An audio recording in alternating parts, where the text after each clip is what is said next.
Kayamkulam Muthukulam കുരുമ്പുക്കര UP. സ്കൂളിൽ പുതുതായി നിർമ്മിച്ച കിച്ചൺ കം സ്റ്റോർ റൂമിന്റെ ഉദ്ഘാടനം നടന്നു. ഹരിപ്പാട് എം.എൽ.എ. രമേശ് ചെന്നിത്തല ഉദ്ഘാടനം നിർവഹിച്ചു. കായംകുളം മുതുകുളം കുറുമ്പുക്കര യു.പി. സ്കൂളിൽ പുതുതായി നിർമ്മിച്ച കിച്ചൺ കം സ്റ്റോറിന്റെ ഉദ്ഘാടനമാണ് നടന്നത്. പോഷകാഹാര സമൃദ്ധമായ പ്രഭാത ഉച്ചഭക്ഷണം തയ്യാറാക്കുന്നതിനു വേണ്ടി പൊതുവിദ്യാഭ്യാസ വകുപ്പ് അനുവദിച്ച ഫണ്ട് ഉപയോഗിച്ച് നിർമ്മിച്ച അടുക്കളയുടെയും സംഭരണ മുറിയുടെയും സമർപ്പണ കർമ്മം ഹരിപ്പാട് എം.എൽ.എ. രമേശ് ചെന്നിത്തല നിർവഹിച്ചു. പ്രഭാത ഭക്ഷണവും ഒക്കെ നൽകാനുള്ള ചുമതല പലപ്പോഴും അധ്യാപകരുടെ തലയിൽ വന്നു ചേരുന്നു എന്നത് പ്രയാസകരമായ ഒരു കാര്യമാണ്.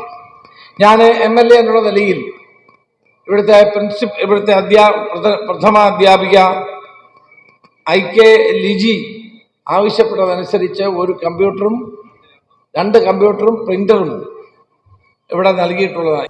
സ്കൂൾ പ്രഥമാധ്യാപിക IK ലിജി സ്വാഗതം ആശംസിച്ചു. മുതുകുളം ഗ്രാമപഞ്ചായത്ത് പ്രസിഡന്റ് KV ജ്യോതിപ്രഭ അധ്യക്ഷ പ്രഭാഷണം നടത്തി. Muthukulam block panchayat president D Ambujakshi മുഖ്യപ്രഭാഷണം നടത്തി.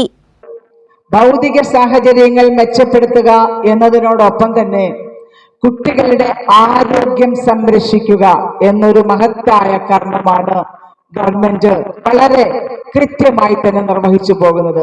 അതിന്റെ ഭാഗമാണ് പ്രഭാത ഭക്ഷണത്തിൽ നമ്മൾ തുടങ്ങിവെച്ചു.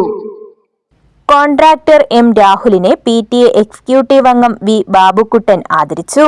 ജില്ലാ പഞ്ചായത്ത് അംഗം ജോൺ തോമസ്, മുതുകുളം ഗ്രാമപഞ്ചായത്ത് vice president G Lal Malavya, വിദ്യാഭ്യാസ standing committee chairperson Manju Anilkumar, Arattupuzha ഗ്രാമപഞ്ചായത്ത് വികസനകാര്യ standing committee chairman R Rajesh, Muthukulam ഗ്രാമപഞ്ചായത്ത് 14-ാം വാർഡ് അംഗം K ശ്രീലത, ഹരിപ്പാട് ഉപജില്ലാ വിദ്യാഭ്യാസ officer C Madhu, BPC Julius Binu, Harippad noon meal officer D Dinesh Kumar, പൂർവ്വ വിദ്യാർത്ഥി പ്രതിനിധി R ജയപ്രകാശ് തുടങ്ങിയവർ പങ്കെടുത്തു.